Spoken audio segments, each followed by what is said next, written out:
Hi. Welcome to Roaring Like Lions Live. And this morning we have Meenal here today. And I'm going to let you introduce yourself. Thank you for bringing me on the show. And I'm Meenal, and I am from India, practicing life coach, mindset, and wellness coaching. That's my niche. And today's topic is mindfulness, living in the present. Okay. And you might need to turn your speakers up. It's a little bit hard to hear her today, but she is a long ways from where we are. Now, where are you from? I am from India, Mumbai. Okay. So tell us a little bit about what you do with your business.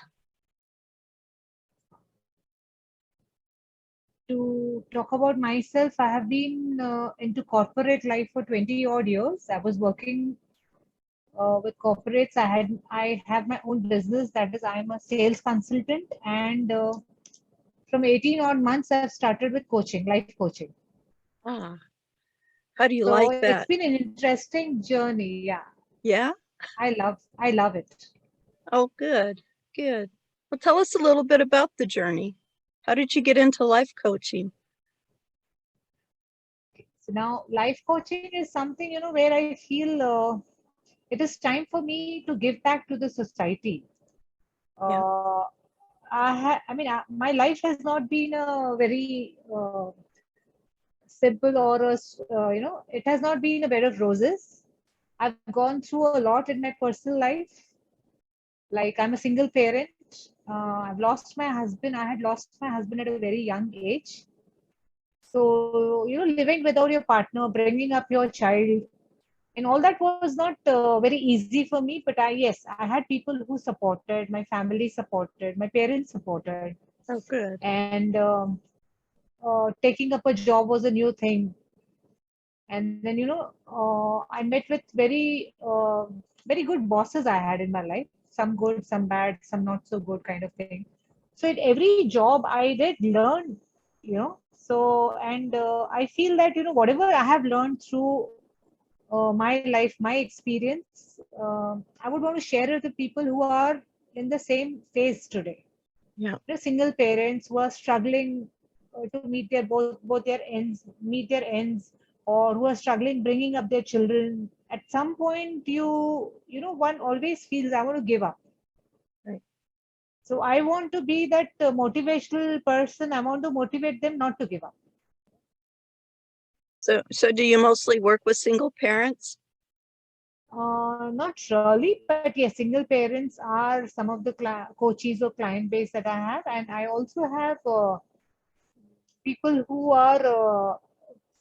who don't find happiness in their life. Yeah. And I have people who are struggling to meet their goals, to achieve their goals.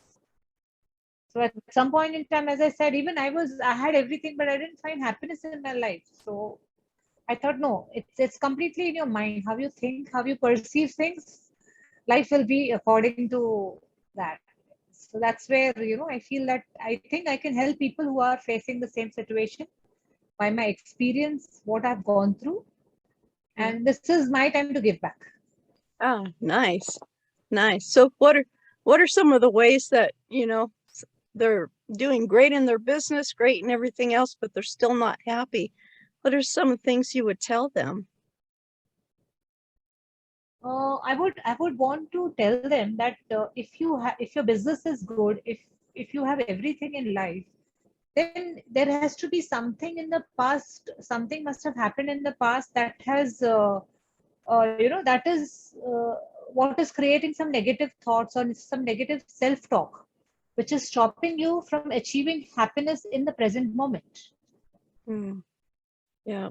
I've been So actually hearing a lot about that lately, and I had never thought about it before. How can the past, somebody, I actually had a family member tell me, how can the past have anything to do with our present and where we are? And what would you, I know what I told them, but what would you say to someone who said that to you? see, I mean, we all know that our mind, 10% of our mind is the conscious part and 90% is subconscious. Mhm. So whatever has happened stays in our subconscious. The retention power of our conscious mind is not as strong as our subconscious mind. So if anything has happened in the past, we try and our belief system or a thought pattern depends on the incidents or the events that have happened in the past. So if for example, if a very unfortunate incident has happened in the family, or you've lost your loved one, or you have had a breakup in your relationship, what happens is you only cling to that negative part, and even if if, like for example, if you say that, okay, I don't want to be alone in my life. I'm just giving you an example. You don't, because of a broken relationship, you don't want to be alone in the relationship, which is fine, and you tell your subconscious, okay, I don't want to be alone in the in my life. The subconscious mind has limited capacity. It will not, if two negative words are used, it will catch only the line, only the word that is focused on, alone. So your subconscious mind will retain that word alone, and you will start becoming a loner. So Oh, this is how your subconscious and conscious mind are related. So when we talk about past event or past incidents in the life affecting our present, it is exactly the same way. So for example, if you're not getting along, if you have had a fight with a friend, if you had unpleasant relationship with a friend, so when you plan to meet that friend again, your mind will remind you, okay, last time when I met him or her, this is what had happened. So when you go with that mindset to meet that friend again, your thought or your thinking pattern will again stop. Okay, be careful. It shouldn't be repeated this time. So before you talk to that friend, your vibrations reach that friend. mm, It's your body, your aura. You carry that vibration through your aura. So that friend also will get that negative vibrations, and it'll impact your present meeting as well. mm. So So this what's is how what? your past and present are related. Yeah. So how do you fix that? How do you change it so that when you meet your friend, it's on happy terms and not over something negative that was just one incident, maybe? So you have to, I mean, if you know, okay, with this particular friend, I've had a unpleasant past experience. So when you have the opportunity of meeting him or her the next time, you have to talk to yourself. I mean, we all do self-talk, Hmm. right? Yeah. So you have to tell your mind, you have to talk to yourself, okay, what happened in the last meeting is over. Today is a new day. Today is a fresh day. Let me start afresh. So when you don't carry that past baggage with you, the meeting will be pleasant. Hmm. I mean, that's how your mind works. So let's turn that around. Let's say there was an unpleasant thing, but your friend maybe takes it harder than you do, and you say, well, it was unpleasant, but I'm going to go in being happy, but yet your friend is still negative. So how do you interact with that without reacting negative yourself? So if we talk to ourselves, if we tell our mind, okay, whatever has happened is unpleasant, and the opposite person is not convinced, and he still comes with that baggage, Hmm. the input that we give will be positive. So there will be less negativity between the two of us as compared to both going with the baggage. Right. And one thing we all need to remember is that we can't expect people to change at our speed and when Hmm. we want them to. Yeah. Different people, they have different belief systems, they have different thought processes. So for him or her, it may take a little longer to forgive you or forget that incident. All that we have is control our mind. So we need to direct our mind in a way that we are able to make a pleasant approach. And if we continue doing that, maybe in one or two meetings, even that friend will get those positive vibes from us, and he will or she will be the same. That's good. That's very good. So I'm kind of hearing a pattern here between some of my speakers, and that's that they were in the corporate world, they went into entrepreneurship. So are you still in the corporate world and you're still on the entrepreneur, or have you finished the corporate world? I have finished the corporate world by way of I'm not working with any company right now. I am still Mm. an entrepreneur by way of I'm a business partner in one of the Right. firms, but nothing. I mean, I don't need to go there daily. Yeah. More of But consultancy work I am into. Yeah. yeah. Was that a hard transition leaving the corporate world? Uh, I wouldn't say hard transition, but yes, you're used to going to office morning 9 to 5, and then suddenly you feel okay. I have flexi hours. I will go when I can. I will go as per my convenience. It was a better shift, I would say. Ah, nice. Nice. Oh, that's great. That's great. So how many children do you have? I have one daughter. One daughter. Yeah. And do you Yeah. mind if I ask how old she is? Oh, she is 26. Oh, wow. Wow. So what is she doing? What is she, let me rephrase that. Uh, What does she think of mom having her own business and not doing the corporate thing, the 9 to 5 job anymore? Initially, it was. I mean, she didn't. It was a surprise for her. She was not used to seeing me at home. Yeah. So she would feel, how come my mom is at home? Like she was she was not very happy about it, because that I would be encroaching her space being at Oh my. home. Yeah. Yeah, though she was studying, she was in the college at that point, but then she thought that, there is somebody I'm not used to. She's around me and I'm not used to her. But then, yes, gradually she adjusted, I would say. Now she's working, so she's not at home. Yeah. Yeah. So, talking about kids, do you find a different joy in having her around now that she's an adult and you can kind of do adult things together compared to when she was, still in grade school or the younger ages? Yes, it's more like we more than mother daughter. We have we are more of friends. Like, she Yeah. shares everything with me, and it's a different feeling altogether. Oh, that's nice. That's nice. Do you think that would have happened if you had stayed in the corporate world?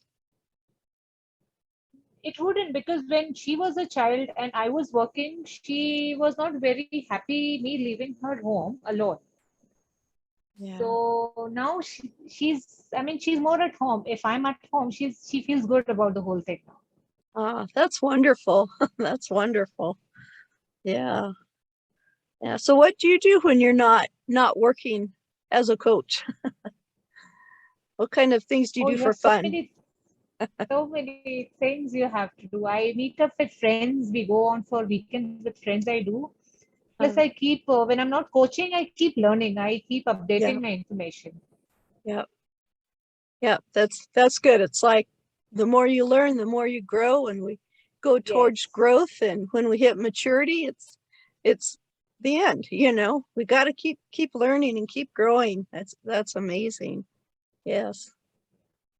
Yeah. So you do the life coaching. Do you do other kinds of coaching besides just life coaching? Not just life coaching, because that takes a lot, but are there other do you coach people in other things besides just life, like in their business or something like that?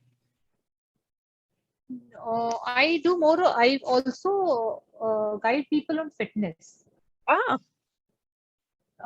Like in the past, also I was doing personal training. I'm a fitness freak, by if I have to say that. nice. And I had undergone some training, yoga training, and also I used to be personally training people for losing weight, or maintaining their health. So even today, of course, life coaching is something I am doing, but I'm more than happy to help people on the health front. Yeah. I do have people coming up to me.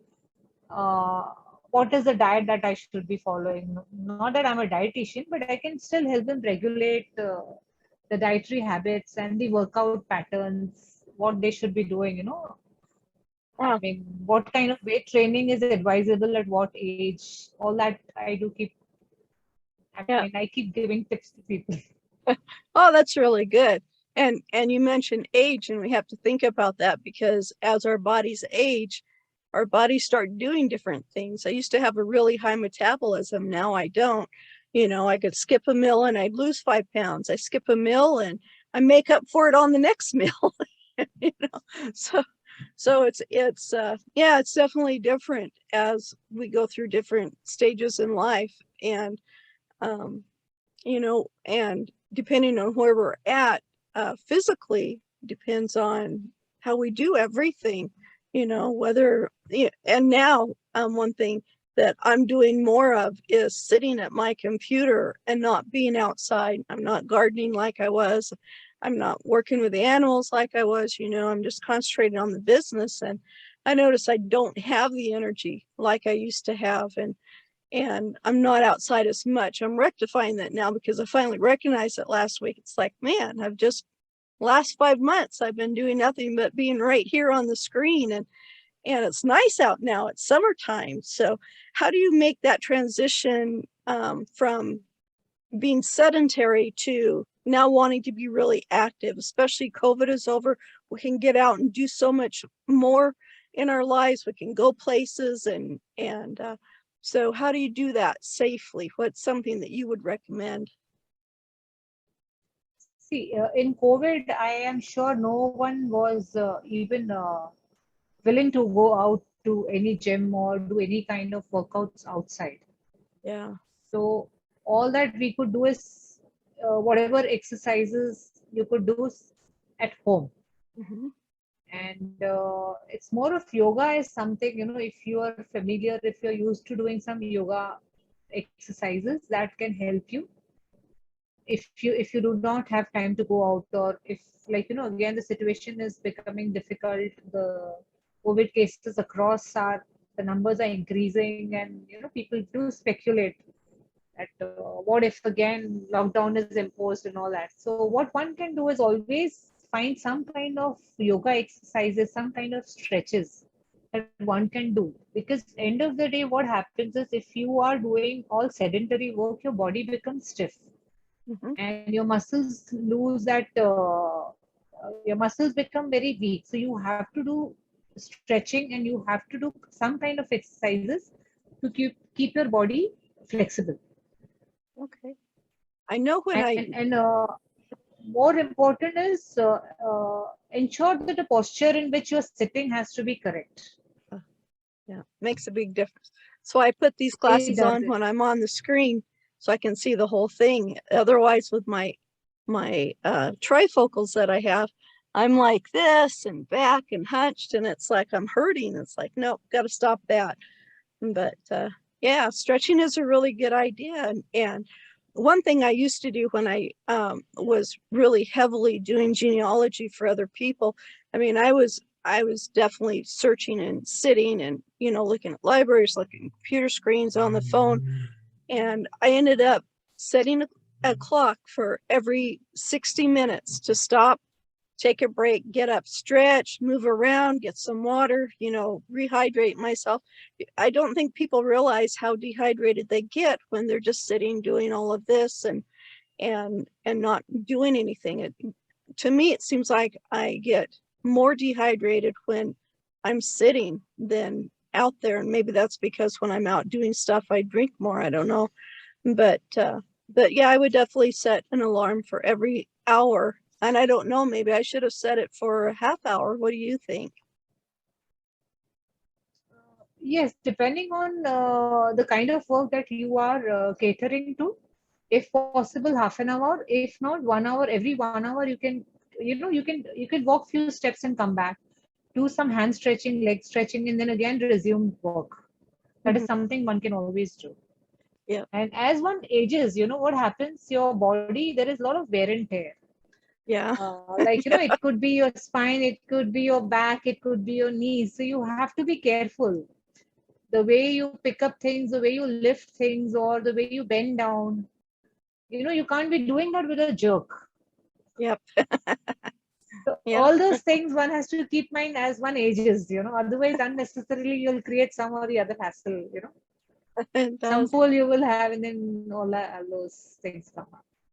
I remember when I was still in high school, I think I was about a senior in high school, And I was at a neighbor of our house, and he was the same, him and his wife are the same age as my grandparents, and we'd known them for like 45 years, longer than I was alive at the time. They'd known my parents for a very long time.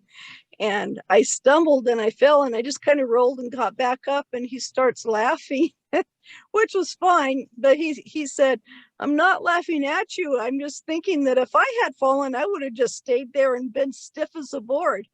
And now that I'm older," excuse me, "I have noticed that I don't roll like I used to, that I am more stiff." And so it's like, yeah, I need to do some more stretching and stuff. So I loosen up a little bit more. Yeah, when we are young, we don't realize how it is going to be when we grow old. Now, at the age of 52, even I can't do so many things I used to do Yeah, earlier. yeah, excuse me. And I have allergies since I've gotten older. Springtime, of course, is the worst. And we're just now getting into spring. It seems like we've had a really long rainy season. But yeah, I mean, I never had allergies. I didn't have allergies to metal. Those are both things that are common in both my mom and my dad's family. And a lot of things that never bothered me when I was younger bother me now. And it's kind of some things are a little frustrating because I want to do all the things I could do back then, but I can't. I went to do a cartwheel with my granddaughter, and it had to look very funny. I'm sure I would have been laughing if I'd been looking at me, but it's like, yeah, you just can't flip and turn like you used to, you know. But if I'd been doing that all the time, I probably could have, but I haven't. So yeah. So are there some exercises you shouldn't do starting out that you should probably do, like a certain type of exercise to start out and then work up to the others? What do you recommend for someone just starting out, maybe? See, it depends on the age. If someone is young in age, he or she can, get into a very systematic 3 day cardio, 3 day weight training exercises in the gym or wherever at home. But Right. then again, if someone is 50 plus or 60 plus, I would say, if you've not been exercising through your life, you need to go slow, because each body is unique. What I Yeah. can do, you may not be able to do. What you can do, I may not be able to do. So depending on the body type and the lifestyle you have, one needs to take it very slowly. See what is comfortable, and then once you're able to do, suppose 10 repetitions of any particular exercise or a stretch or whatever you're doing, increase it by 2, take it to 15. When you think 15 is comfortable for you, if it's a weight training exercise, you can increase the poundage kind of thing. Depending, and gradually this increase has to be gradual, whatever age it is. You just can't if you're 20 and you want to lift 100 pound weights, I mean, and you have not exercised throughout your life, then that is something you're going to fall down with. Right. That's not advisable. That's not advisable. Definitely. We were, my husband and I were watching Ninja Warrior last night, and they had one gal come on there who had real similar to features that I had when I was that age, just wiry, bouncing all over the place and going through things. And we were making the comment that, yeah, I couldn't even begin to do that now if I wanted to. it's like, okay. But it's yeah. So if I went to be a ninja warrior today, I'd better not do it and just start out slow, and maybe in 2 years. That's true. So we're getting close to time again. It just goes so fast. So where do people get a hold of you? How do they find out how to connect with you, to learn about either physical fitness, that kind of thing, diet, trying to get their lives back on track, staying away from the junk food and the processed foods? Or how do they get a hold of you for being a life coach? I have my Instagram handle. I'm on LinkedIn also. They can find me. I can share my number. They can WhatsApp me. That's my WhatsApp number. Okay. People can connect me on 9869278747. I will repeat. This is India number, so you will have to prefix +91. It's 9869278747. Okay, great. Yeah, and if you want to send me those links, I'll put them in the description page, and then I'll put them underneath this video on Facebook as well. So Yes, I this will is be great. sending you. I will message you. Yeah, I will message you Okay, all the links, and then people can connect. so I've just now, shared my number on the chat. Yeah. okay, I see it there. Good. So on now that summer's getting here, we need to stay more hydrated. What are some good things to drink to stay hydrated, and what are some things that are not good to drink to stay hydrated? Good things are plain water. You can drink at least 3 liters of water, 3 to 4, depending on your capacity. Okay. And you can have fresh lime with soda or with water. Oh, Try and avoid aerated drinks, I would suggest. and oh, no energy drinks? Aerated, like you have Oh, we kind of froze a little bit there. Let's see. I'll have to have her repeat. I'm not quite sure what happened. Okay, we lost you a little bit there. You started to talk about the energy drinks, and yeah. then it kind of froze. Yeah, so what I would suggest, yeah, it just got disconnected, even I couldn't see. So what one can do is drink 2 to 3 liters of water per day. Try and take lemon juice, fresh lime sodas, something that is very fresh. Fresh juices can, fruit juices can help, and avoid aerated drinks. Okay. Is it the caffeine in the energy drinks? Energy drinks, I wouldn't say no, but aerated like Coke or Pepsi or something if they're having, that's just calories you put in when you drink that.